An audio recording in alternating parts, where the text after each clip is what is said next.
All right, there we go. I was on mute. Today is Friday. What's going on, everybody? Welcome to Family Morning Transformation with yours truly, DMP Speaks.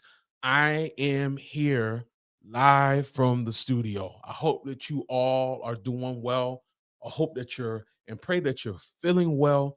It's a hot, muggy, rainy Friday morning here in Georgia. And I'm not sure where you are, but I'm hoping that you all are staying dry and feeling well. So, welcome, welcome, welcome. My name is David M. Pinkston, but I go by the name of DMP Speaks. I am a speaker, soon to be author. I am a board certified Christian counselor and a personal coach, a development coach for families. I believe that your family deserves the transformation that you've been looking for and searching for.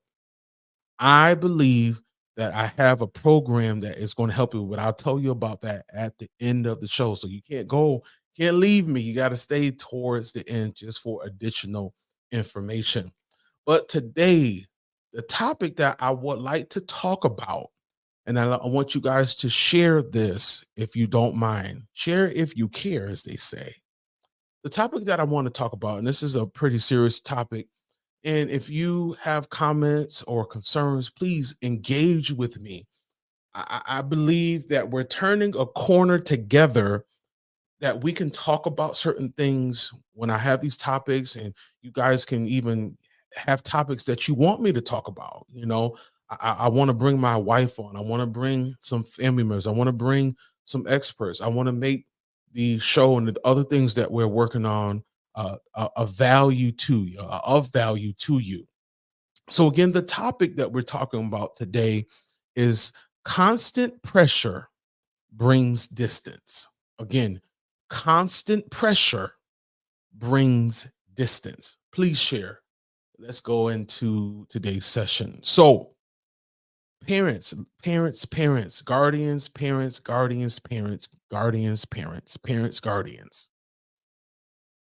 We all, if we can be honest, we all have the best intentions that we want for our teen, young adult, our child. That's across the board. Any mother, any father, any grandparent that has a teen or young adult in their home currently, you want the best for them. You have good intentions and not ill intentions. I'm talking about for the rock star moms. I'm talking about for the strong super dads. I'm talking about the amazing grandparents or grandmother. You have great intentions. Any child wants their child to be the best at whatever that they do, whether it's sports, music, if it's ministry, if it's spelling bee, whatever it is, right? You have the best intentions for your child, but there are times that your teen, your baby, your young adult might have other plans that they might be intrigued about.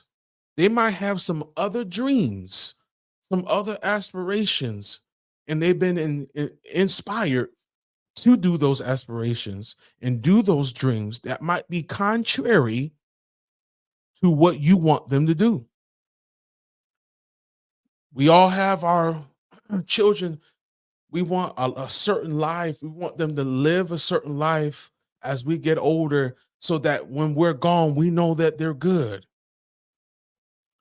But sometimes it can be misunderstood, because we all have, again, that intention for our child to do great things. But it might be the things that we want them to do, and it might not be the things that they want to do. And that brings the conflict. That brings the trouble, right? Even though it's great intentions, because you want them to add value to the world. Any parent wants that. But maybe their idea of adding to the world with their gift look a little different. might look a little different to most of us. And let's keep it a buck. Come on, everybody. I'm gonna get into this mic. This mic on. Some of us, some of us parents, not all of us, are very fixated and overly involved because we have a notion how their lives should be. And guess what we don't do, y'all? We don't even ask our child, what do they do? What do they want to be? What are their interests? Sometimes parents will tell you, well, this is what you want to do. I'm gonna put you in this sport. I'm gonna make you model. I'm gonna make you play this music. I'm gonna make you go to this law firm or this law school. I'm gonna make you become a doctor. And it could be the opposite. That teen or young adult, even an adult child, but just focus on the teen and young adult, they might want to do something different. The problem is the way that you want them to bless the world with their gift is different and contrary to what you already had planned for them. And that's where the distance starts to come. That's where the distance starts to happen. We sometimes can push and push and push, and we push too much. And that brings up issues. So the teen and young adult feel like, man, I love my parent, but they don't get me because you're trying to get me to do something that my heart is not in it. The parent heart is in it, but that child's heart is not in that. We sometimes, again, can push so hard that we push our teen or young adult away and think it is good. They'll get over it, but internally, they haven't really got over it. They love you too much and they'll just do it. But inside, they're saying, this is not me. This is not me. I don't want to do this. I have no desire for this. See, isolation and separation brings confusion. They'll start to isolate themselves, separate from you to the place they'll quit. And then you are left confused. You're left confused because you thought they loved it the way you do or the way you did. But that's not something that they really wanted to do. Again, we all have great intentions for our teen or young adult to do some of the things that we know that they're good at. I've been there. Like, man, he could be doing X, Y, and Z. His mind is fixated on this very thing that he's so interested in. So my question is to some of you parents this morning, share this message with someone, share this session with someone, because I want to ask you and others a question. What if your teen has plans for their lives that is different from yours? How do you handle that? What if your child has a desire that is not of your own? Think about that.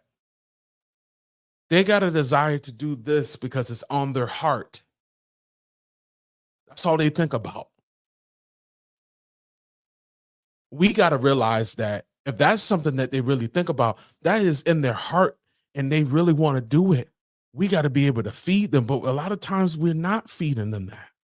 We're not supporting them in that because we feel, well, they need our guidance. They're always, at some point, it looks different as they get older.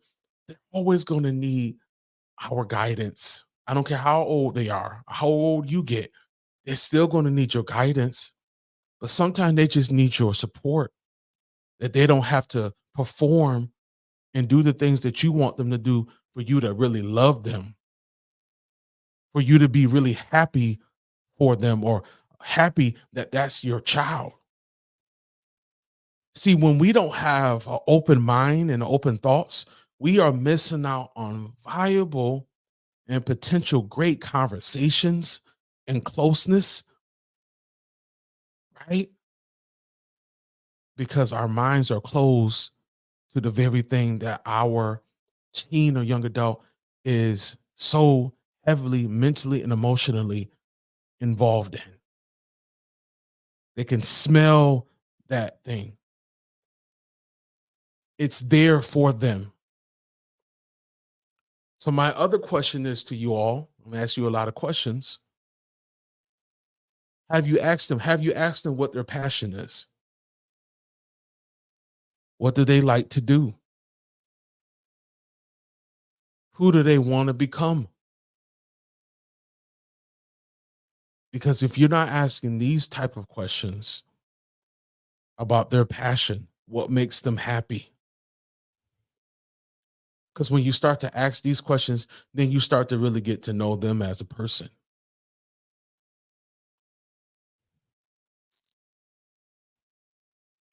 But we have to do this though.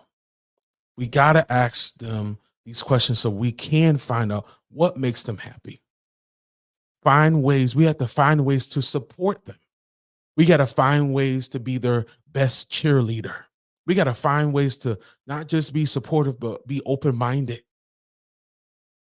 Again, your teen is going to need your guidance, but we also have to learn that they have their own desires, they have their own dreams, they have their own aspirations and inspirations that they must follow, their own personal endeavors to add value to this world. But the one thing I want to tell you is and leave you with this today, and I need again share this. You have to love your child, and it should not be dependent on their performance.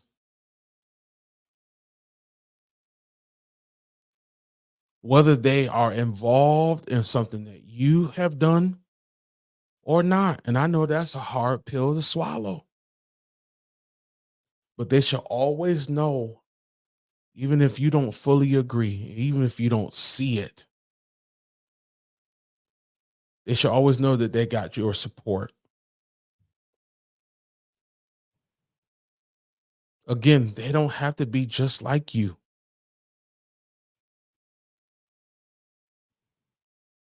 but it's okay for them to have some great remnants of you, but they have their own path to live. And they're still going to need you. They're still going to need your support. See, it makes a world of difference when you support them, even if you don't understand it, even if you don't get it, you still support them in some way. You give them the guidance that they need, right? When it's necessary. But that love and appreciation will grow fonder because they know that you don't agree. They know that you don't understand. They can feel it. They're aware of it. They're conscious of it. But they know, man, even though I know my parent doesn't agree, they're here. They supported my singing career. They're supporting. I'm going left of the family. I'm going right of the family. I want to do this. This is really what makes my heart smile. I'm very passionate about this. And even though they don't understand fully, they're here. So my question to you all as I close, ask your child this. What is one thing that your child wants to do? And then ask yourself, how will you support them? Because the answer will come when you ask the right question. So again, constant pressure. Sorry, that was my thing there. Constant pressure brings distance. Be aware of the pressure that you put on your child, because we don't have no time for distance. Your family has time. It has to make time to come back together. Guys, thank you so much for your time. I greatly appreciate it. Listen, there's a family out there. There's a mother, there's a father, there's a grandparent. You want the best for your child. We already know that. We've already established that. But you know that you have put a little pressure or a lot of pressure, and now it has brought some distance between you and your son or daughter. That pressure wasn't intentional, but because you did it so much, it felt like it was intentional. And now you guys are separated, still living in the home, but separated, distant in the home and separated. And even though you're there, you guys are not close. I know what that feels like. But there is redemption. There is time to fix it. Sometimes you might feel that there's no time to fix certain things, but it's time. As long as you got breath in your body and you're willing to change, all it takes is just one choice, one decision to say, hey, I tried this and I tried that. That doesn't work. I need a coach. I need a coach that's going to help me and my family, me and my teen, me and my young adult get back on the same loving path, not the same level playing field, but the same loving path. You need a coach to help you and your family transform. I have 12 sessions in my program, worksheets, homework, activities to help you and your family become the best version that you have never seen, because your best version hasn't been seen. That means it's out there, but you got to find the right coach. And I believe this God-given purpose that God has given me to help families grow, because I believe every family deserves transformation. Guys, thank you so much again for your time. Please check this information out. Sign up today. I will be back on Saturday for another family morning session with yours truly, DMP Speaks. Until then, everybody, let's continue to grow together. Peace.